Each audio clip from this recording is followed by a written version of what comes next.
இது ஒரு வாய்ப்பு. எனவே கவனமாக கேளுங்கள். நகரின் மத்தியில் உள்ள பள்ளிக்கூடம் அது.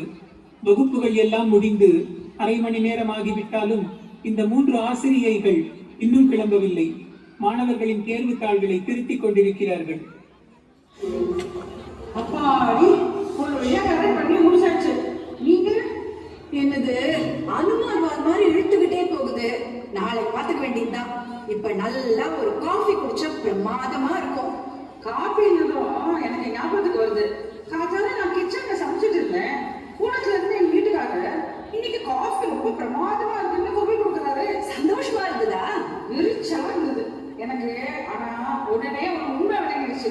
என்ன உண்மை? என்ன விளங்குச்சு? வேலைக்காரி எதனால இன்னைக்கு கொடுக்கணும்னு இருந்தாங்கிற உண்மை. புரியலையே. ஐயோ டீச்சர், வீட்டு வேலைக்காரிக்குன்னு வச்சிருந்த காஃபிய இவர் எடுத்து குடிச்சு தொலைச்சிட்டாரு. என் வீட்டுக்காரருக்கு போட்டு வச்சிருந்த காஃபிய வேலைக்காரி குடிச்சிட்டா. இந்த ஹஸ்பண்ட்ஸ் அராஜகம் எப்பதான் முடிவுக்கு வருமோ? இன்னைக்கு வீட்டுல கொடமிளகா சாம்பார். கொடமிளகாய கட் செய்யாம அப்படியே போட்டுட்டேன். அதுக்கெல்லாம் குறை சொன்னா எப்படி? அறியாம செஞ்சு தரவா இது? ஓ, அறிவாள் மனையில் அறியாம செஞ்ச பிழை. அப்படி அங்க யாரோ ஒரு லேடி வராங்களே, இந்த நேரத்துல யாரு? அவங்களா? அவங்க பேர் மந்தாகினி. என் கிளாஸ்ல ஹர்ஷான்னு ஒரு பையன் படிக்கிறான். அவங்க அம்மா. டீச்சர், உங்களை பார்க்கதான் வந்தேன். தெரியுதா? தெரியாம என்ன? அடிக்கடி முதல் ரேங்க் எடுக்கும் ஹர்ஷாவோட அம்மா தானே நீங்க? Good evening. சாரி, பதிலுக்கு குட் ஈவினிங் சொல்ற மூடுல நான் இல்ல. ஏன், என்ன ஆச்சு? டீச்சர், இங்க பாருங்க. பஸ்ஸுக்கு எத்தனை சக்கரங்கள்? இதுதானே நீங்க கேட்ட கேள்வி. என் மகன் 4 சக்கரங்கள் எழுதியிருக்கான். அதுக்கு நீங்க தப்பு போட்டிருக்கீங்க. ரொம்ப கோபப்படாதீங்க மேடம். நாங்களும் மனுஷங்க தானே. தப்பு செய்யறது சகஜம் தான். இப்ப என்ன, இந்த கேள்விக்கான மார்க்க உங்க பையனுக்கு இவங்க கொடுக்கணும், அவ்வளவுதானே? டீச்சர், நீங்க சும்மா இருங்க. ஏமா, தப்பா தப்புன்னு தானே போட முடியும். இதுல என்ன தப்பு? இல்ல, இதுல என்ன தப்புன்னு கேக்குறேன். அப்ப என்ன சரியான விட நீங்க சொல்றீங்க? சும்மா படபடக்காதீங்க. பஸ்ஸுக்கு 6 சக்கரங்கள். பரவாயில்ல, விடுங்க.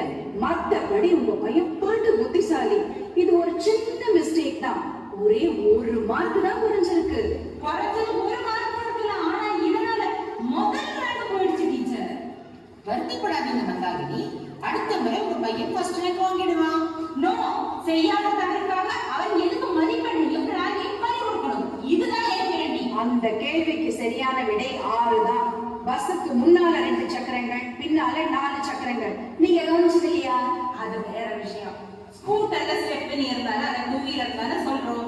அதே போல பஸ் 4 வீலர் தான் சொல்லுவோம். அதனால இந்த விடைக்கு நீங்க 1 மார்க் கொடுத்து தான் ஆகணும்.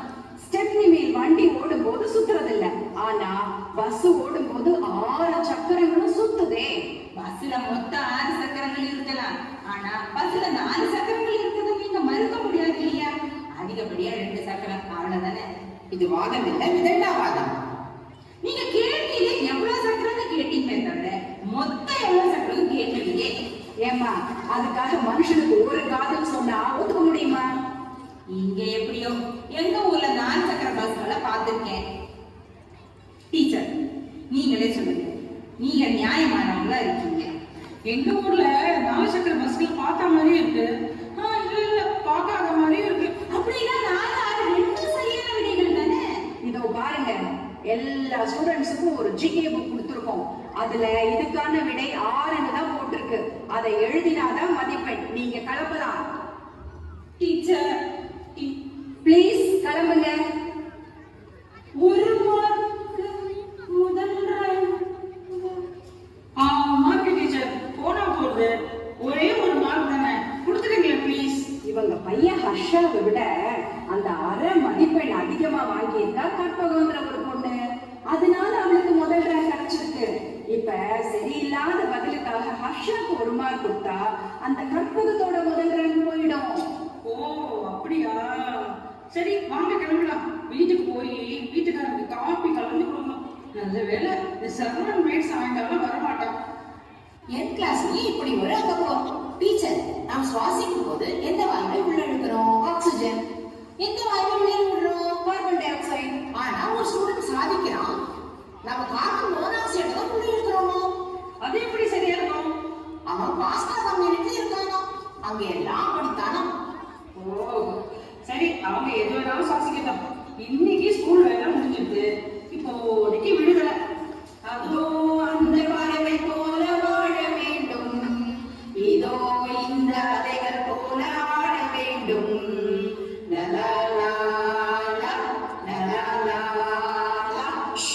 பிரின்சிபல் மேடம் வராங்க. உங்க லெவலால ஒரு பக்கம் இருக்கட்டும். டீச்சர்ஸ் பேப்பர் கரெக்ஷன்ஸ் முடிச்சிட்டீங்களா? நம்ம ஸ்கூல் ஆனுவல் டேக்கு ஒரு டிராமா போடணுமே, அதை பத்தி யோசிச்சீங்களா?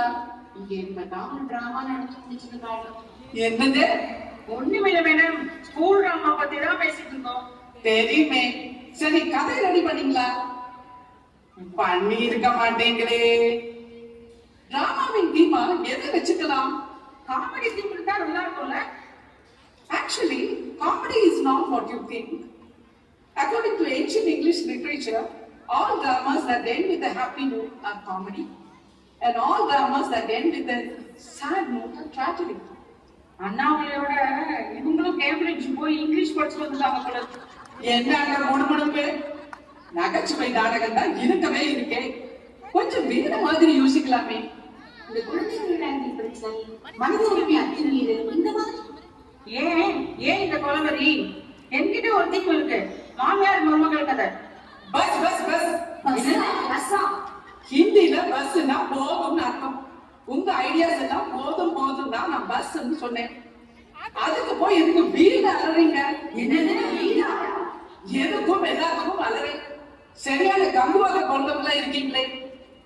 இந்த தடவை கொஞ்சம் வித்தியாசமா டிராமா போடலாம். ஆடியன்ஸோட புத்திசாலித்தனத்தையும் துப்பரை திறமையும் கொஞ்சம் ட்ரிகர் பண்ணலாமே. எப்படி மேம்? இந்த புத்தகத்திலே துப்பரியும் ராமசேகரோட கதை வந்திருக்கு. அதுல சிலதை படிக்கிறேன். எதை வச்சு குற்றவாளியே அந்த டிடெக்டிவ் கண்டுபிடிக்கிறாருன்னு உங்களை நான் கேட்பேன். நீங்க பதில் சொல்லணும். அவர் எப்படி குற்றவாளியை கண்டுபிடிக்கிறார்னு வியூயர்ஸ் நீங்களே யோசிக்கலாம். இதோ முதல் கதை.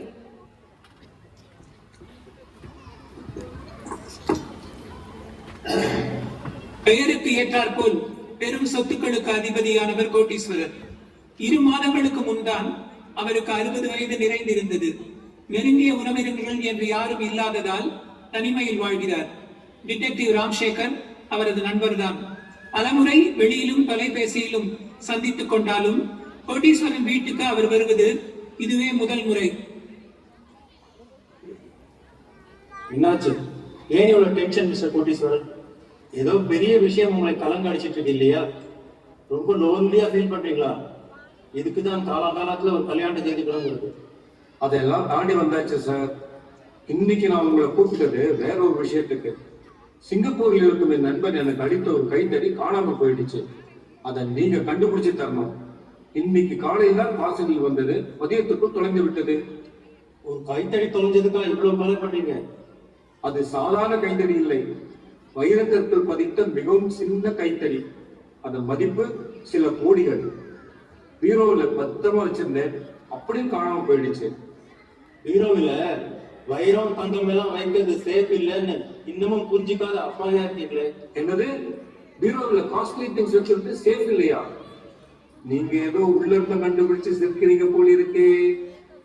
மிஸ்டர் ராம்சேகர், இந்த கைத்தறியை அந்த 4 பேர் ஒருவர் தான் எடுத்திருக்கணும். ஏன்னா இன்னைக்கு வேற யாரும் என் வீட்டுக்கு வரல. யார் இந்த 4 பேரு? அந்த 4 பேரும் பல காலமா என் வீட்டில் வேலை செய்யறவங்க. அவங்கள சந்தேகத்துல கூறி விசாரிக்க என் மனம் வரல. நீங்க தான் துப்புகளுக்கு என் கைத்தறியை மீட்டு தர வேண்டும். இந்த கைத்தறியை பற்றி அந்த 4 பேரில் யாருமாவது எதையாவது சொல்லியிருக்கீங்களா? இல்லவே இல்லை. வாங்க வீட்டுக்குள்ள போகலாம். இப்ப அந்த 4 பேரும் வீட்டுக்குள்ளதான் இருக்காங்க.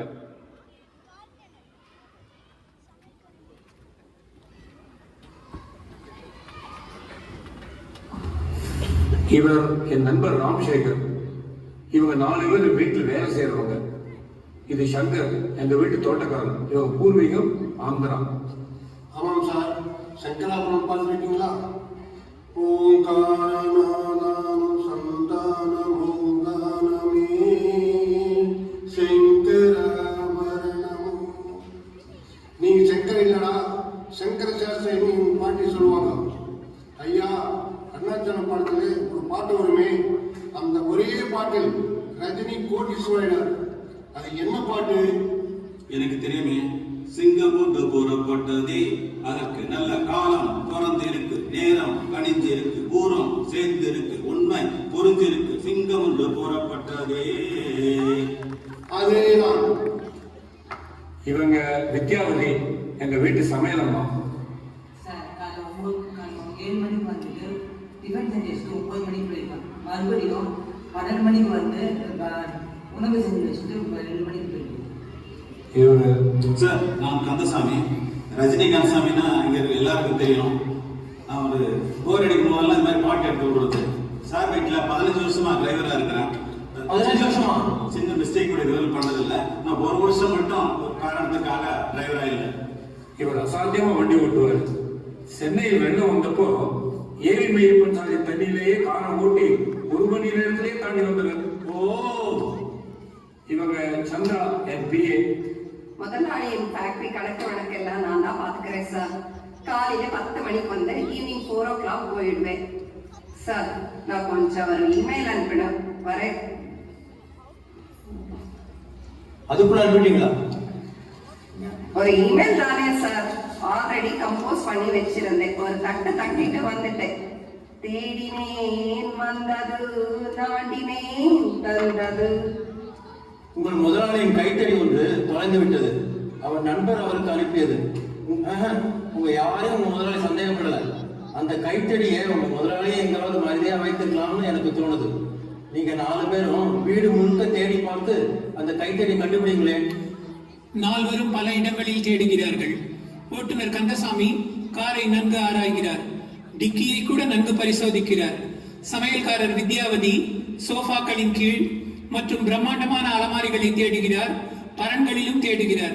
PA சந்திரா அலுவலக அறையை நன்கு சோதிக்கிறார்.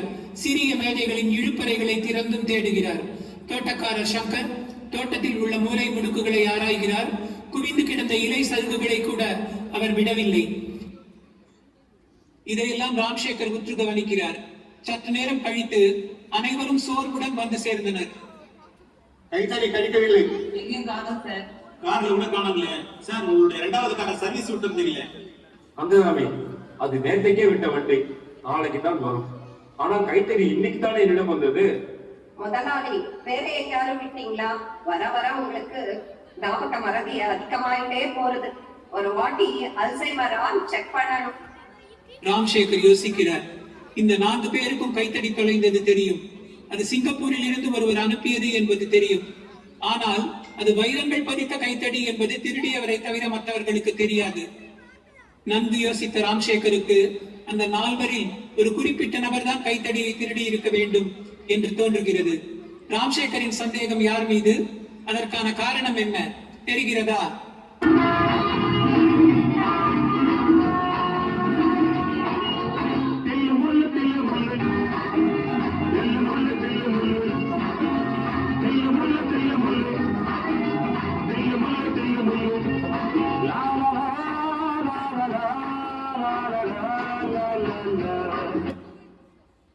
அது வழக்கமான கைத்தடி இல்லை என்பதும் மிகச்சிறிய கைத்தடி என்பதும் அந்த 4 பேரில் அந்த கைத்தடியை திருடியவருக்கு மட்டுமே தான் தெரிந்திருக்கும்.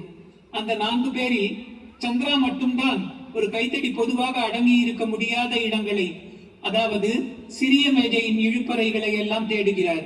அவரது உள்மனதில் அது மிகச்சிறிய கைத்தடி என்பது பதிந்ததால் தான் ஒப்புக்கு தேடும் போதும் இப்படி செயல்பட்டிருக்கிறார். எனவே சந்திரா குற்றவாளியாக இருக்க வாய்ப்பு உண்டு என்று ராம்சேகர் கருதுகிறார். இப்போ அடுத்த கதைக்கு தயாரா? போச்சே 10 லட்சம் போச்சே. 1 ரூபாவா 2 ரூபாவா? 10 லட்சம் ரூபாவாச்சே. 10 லட்சம் ரூபாவாச்சே. வேணும், எனக்கு நல்லா வேணும். நிலம் வித்த காசை பேங்க் டிரான்ஸ்பர் செய்ய சொல்லாமல் கேஷா எடுத்துட்டு வந்தேனே, முட்டாள்தனம் பண்ணிட்டேனே. அதுதானே எப்பவுமே பண்ணுவீங்க. ஐயோ ஐயோ ஐயோ. எல்லா சேஃப்டி பிரிகாஷனும் எடுத்துக்கிட்டேனே, அப்பவும் பணம் போச்சே. அப்படி என்ன சேஃப்டி பிரிகாஷன்ஸ் எடுத்துக்கிட்டீங்க? ஃபீட்டா போட்டுனேன். 4 தடவை எடுத்து பார்த்தேன். அதுலயே அது கழண்டு வந்திருக்கும். மண்ணாங்கட்டி பூட்டு அதெல்லாம் பூட்டா? அது பரம்பரையா எங்க வீட்டு ட்ரங்க் பெட்டிக்கு போட்ட கூட்டுமா. அந்த ட்ரங்க் பெட்டியில அப்படி என்ன சொத்து வச்சிருக்காங்க? ஒரு பழைய புஸ்தகம். அது ஸ்கூல்ல லெட்டர் போட்டில எனக்கு 3rd பிரைஸா வந்திருக்கு. அந்த போட்டியில கலந்துகிட்டதே 3 பேர் தானே, இதுல பெரிய ஜம்பு ஏற்ற வேண்டி இருக்கு. எங்க தாத்தா பாட்டி அப்பா அம்மா நான் எங்க எல்லா சக்கரமும் அந்த ட்ரக் பெட்டியில இருக்கும். அப்பேற்பட்ட ட்ரக் பெட்டியை போட்ட நம்ம வீட்டு வாசலுக்கு போட்டேன். ஏழ்மலையான கோவிந்தா கோவிந்தான்னு கும்பிட்டுக்கிட்டே இருப்பேனே, அப்படியும் எனக்கு இந்த சோதனையா? ஏங்க, தொலைஞ்ச பணம் கிடைச்சா நீங்களும் உங்க அண்ணன் தம்பிகளும் பண்டிகைக்கு போய் மொட்டை போடணும், அப்படிதான் நான் வேண்டிக்கிட்டு இருக்கேன். இதுல எதுக்கு என் அண்ணன் தம்பிகள் எடுக்கிற? தெரிஞ்சா வருத்தப்படுவாங்க. நிலத்தை வித்து வந்த பணத்துல உங்க அண்ணன் தம்பிகளுக்கும் ஷேர் உண்டு இல்ல, அப்ப மொட்டை அடிச்சுக்கிறதுலயும் அவனுக்கு ஷேர் உண்டுதான். நீங்க மொட்டை அடிச்சுக்கும் போது அவங்க அடிச்சுக்க கூடாதா? நீங்க வருத்தப்படலையே, அவங்க மட்டும் எதுக்கு வருத்தப்படணும்? அவங்களுக்கு யோகி பாபு மாதிரி தலைமுடி 4 பக்கமும் அடர்த்தியா இருக்கும். அவங்க அடிச்சுக்கிறது நான் அடிச்சுக்கிறது ஒண்ணா? ஐயோ, இப்ப அதுவா முக்கியம்? ஏங்க, நம்ம யாருக்கும் ஓடிபி ஷேர் பண்ணல, ஆதார் நம்பர் கொடுக்கல, பேன் நம்பர் கொடுக்கல, எந்த லிங்கையும் கிளிக் பண்ணல, ஆனாலும் போயிடுச்சே. ஐயோ ஐயோ ஐயோ. சார், மேடம், கொஞ்சம் குழம்புல நிறுத்துங்க. எவ்வளவு பணம் தொலைஞ்சிச்சு? 10 லட்சம் ரூபாய். ஐயோ ஐயோ ஐயோ. வீட்டுல எதுக்காக இவ்வளவு பணத்தை வச்சிருந்தீங்க? உங்க பேங்க் அக்கௌண்ட்ல போட்டுக்கலாமே. அது கிராமத்துல இருக்கிற நிலத்தை வித்து வந்த பணம் சார். நாளைக்கு பேங்க்ல போடலாம்னு பீரோடு வச்சிருக்கேன். நீங்க வீட்டுல பணத்தை வச்சிருக்க விஷயம் இந்த தெருவுல யாருக்காவது தெரியுமா? இன்ஸ்பெக்டர் இப்படி கேட்டதற்கு காரணம் இருந்தது. ராஜனும் அவர் மனைவியும் 4 தெரு தள்ளி இருந்த கடை தெருவுக்கு சென்று வந்த நேரத்திற்குள் திருடு நடந்திருந்தது. அப்படியானால் அவர்கள் வெளியே செல்வதை கவனித்த யாரோதான் திருடி இருக்க வேண்டும். அப்படி கவனித்த நபர் அதே தெருவில் இருப்பவராக இருக்க வாய்ப்பு அதிகம். இப்படி யோசித்துதான் இன்ஸ்பெக்டர் அந்த கேள்வியை கேட்டார். வீட்டை பூட்டி கொண்டு வெளியே கிளம்பும் போது ஒரு முட்டாள்தனம் செஞ்சேன். உங்க 4 தடவை எழுதி பார்த்தது சொல்றீங்களா? இல்ல சார், நான் என் மனைவிட முட்டாள்தனமாக ஒன்று சொன்னேன். என்ன? வீட்டுல 10 லட்சம் ரூபாய் வச்சுக்கிட்டு இப்படி ஒரு சாதாரண கூட்ட வீட்டுக்கு கூட்டி இருக்கிறோமே, சீக்கிரமா திரும்ப வந்து நம்ம கத்தி சொன்னேன். ஆமா, நான் கேள்வி கேட்டா அவரை பார்த்தே எதுக்கு பதில் சொல்லிக்கிட்டு இருக்கீங்க? ஒரு பயம் தான் மேடம். வீட்டுல பணம் இருக்க விஷயத்த நீங்க தெருவுக்கு வந்து சொன்னதே தப்பு. அதுவும் அதை மறந்து சொன்னது லபங்கா தப்பு. அது சரி, எதுக்காக கத்தி சொன்னீங்க? இந்த அம்மாவுக்கு காது சரியா கேட்காதா? யார் சொன்னது? காதோடு தான் நான் பாடுவேன் பாட்ட, அடுத்த தெருவுல இருந்து யாராவது பாடினா கூட எனக்கு கேட்கும். காதோடுதான் நான் பாடுவேன் மனதோடு. ஐயோ ஐயோ ஐயோ. சரி விடு சார், நான் கத்தி சொன்னதுக்கு காரணம் இருந்தது. அப்போ பக்கத்து வீட்டுல போர் குழாய் போட்டிருந்தாங்க, அதனால ஒரே சத்தமாக இருந்தது. 4 அடி தள்ளி இருந்த மனைவிக்கு கேட்கறதுக்கே நான் அந்த அளவுக்கு கத்த வேண்டியிருந்தது. நீங்க உங்க வைஃப் கிட்ட அப்படி சொன்ன போது உங்க வீட்டுக்கு யாராவது இருந்தாங்களா? எங்க வீட்டு எதிர்ப்புறம் 40 அடி தூரத்துல 4 பேர் நின்று இருந்தாங்க. அவங்கள எனக்கு தெரியும். ராம்சேகர் அவர்கள் ஒவ்வொருவரையும் விசாரித்தார். அவர்களை பற்றிய தகவல்கள் இதோ. இவர் பெயர் நித்ய கல்யாணி. இவர் ஒரு தனியார் ஐடி கம்பெனியில் வேலை செய்கிறார். போன மாதம் தான் 1 லட்சம் ரூபாய் கொடுத்து ஒரு பழைய காரை வாங்கினார். இவர் பெயர் சண்முகா. நேற்று கூட அனாதை விடுதி ஒன்றுக்கு 10,000 ரூபாய் நன்கொடை கொடுத்தார். காது கேளாத மாணவர்களுக்கான பள்ளி ஒன்றில் ஆசிரியராக இருக்கிறார். இவர் பெயர் மூர்த்தி. இவர் வேறொரு மாநிலத்தில் இருக்கும் வங்கி ஒன்றில் வேலை செய்கிறார். விடுப்பு எடுத்துக்கொண்டு தன் தம்பி இருக்கும் இந்த ஊருக்கு வந்திருக்கிறார். இவர் பெயர் காந்தலட்சுமி. லாக்கர் தயாரிக்கும் நிறுவனம் ஒன்றில் வேலை செய்கிறார். தன் வீட்டு வாசலில் அவர் தினமும் குப்பையை கொட்டுகிறார் என்று பணத்தை பறிகொடுத்த பெண்மணியின் மீது இவருக்கு கோபம் உண்டு. 4 பேர் கூறியதையும் கேட்ட ராம்சேகர் குற்றவாளி யார் என்பதை யூகித்து விட்டார். உங்களால் யூகிக்கப்படுகிறதா? யார்? எதனால்?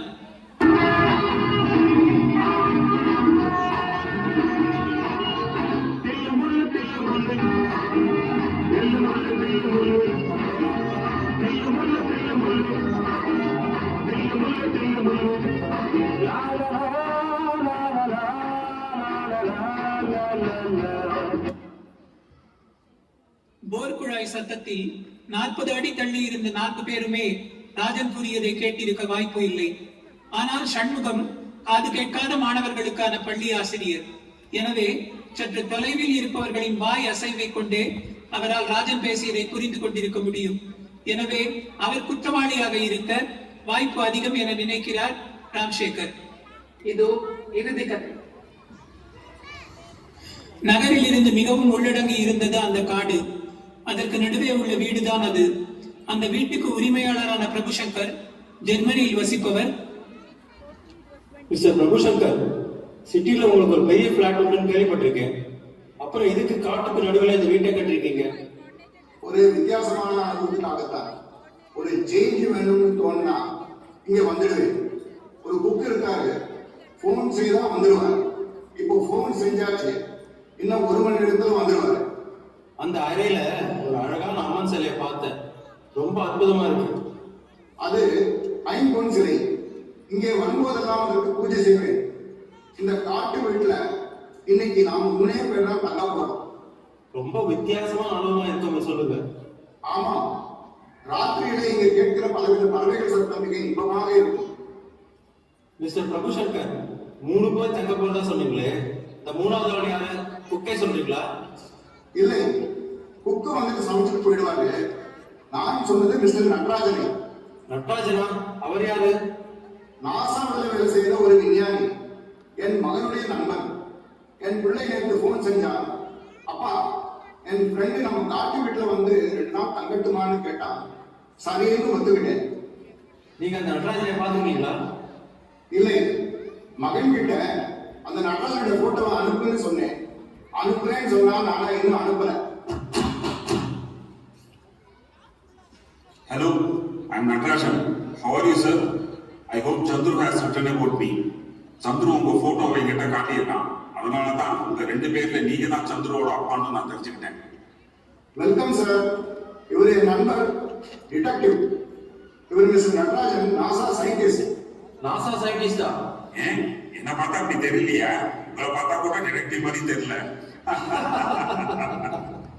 நீங்க 2 பேரும் கொஞ்ச நேரம் பேசிட்டு இருங்க, நான் பூஜையை முடிச்சிட்டு வரேன்.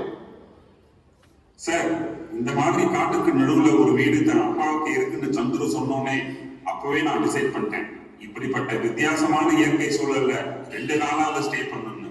நான் நாசா ஹெட் குவார்டர்ஸ்ல வேலை செய்யறேன். நியூயார்க்லயா? நோ, எங்க ஹெட் குவார்டர்ஸ் வாஷிங்டன் டிசில இருக்கு. Alabama, Alaska, மசசூட்ஸ், Michigan, New York, Kentucky, இப்படி பல ஃபீல்ட் சென்டர்ஸ் உண்டு. என்ன ப்ராஜெக்ட்ல இருக்கீங்க? அது சூரிய கிரகத்துக்கு விண்கலத்தை அனுப்பும் ஒரு முயற்சி. எப்படி இந்த ப்ராஜெக்ட் குள்ள வந்தீங்க? A voyage to planet sun meeting challengesனு ஒரு தீசிஸ் பண்ணேன். அது எங்க நாசா டைரக்டருக்கு ரொம்ப பிடிச்சிருச்சு.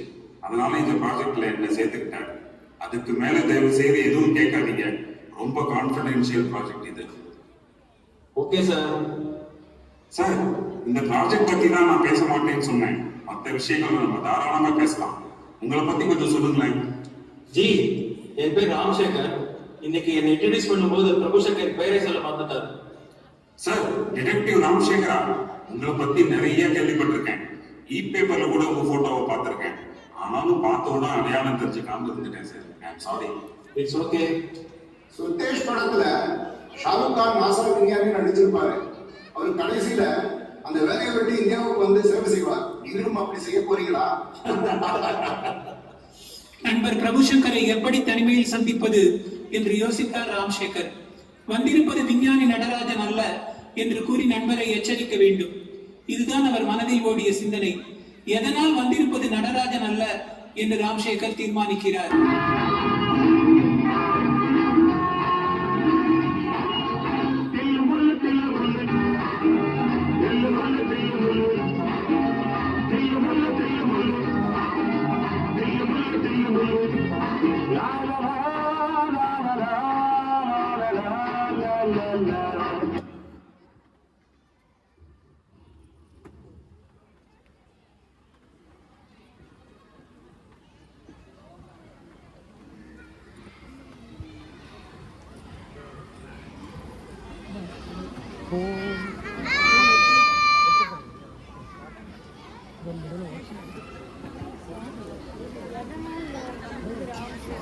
நாடகத்தில் பங்கேற்கும் நமது நண்பர்களின் அணிவரிசை.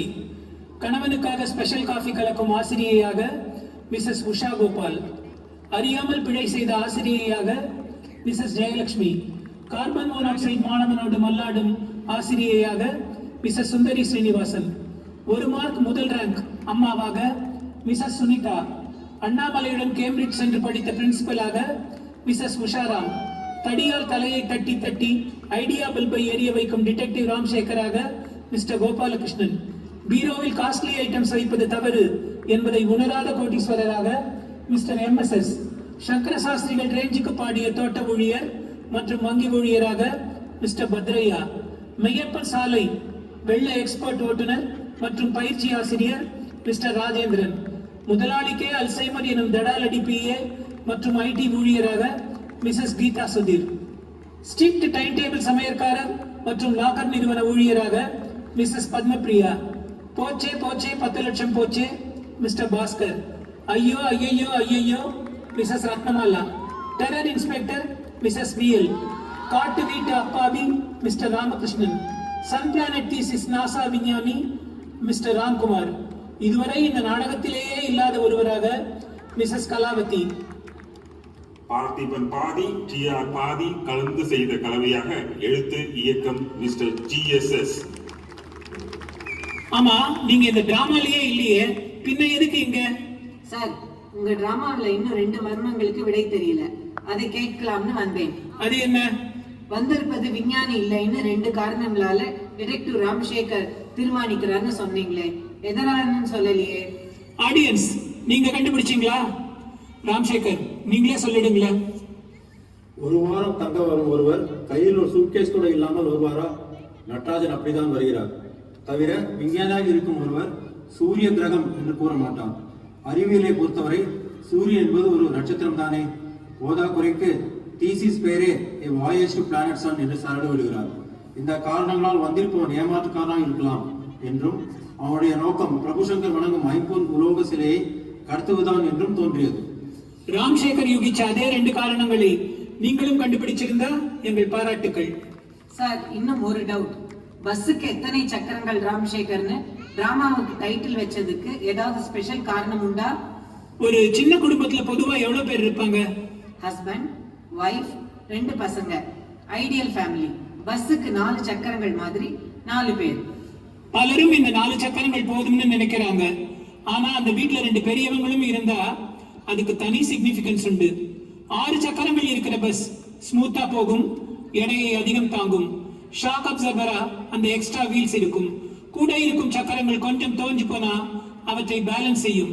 சோ பஸ்ஸுகிற குடும்பத்துக்கு 6 சக்கரங்கள் இருந்தா நல்லது.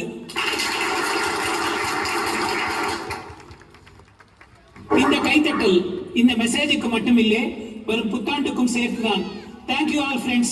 Wish you all a very happy new year.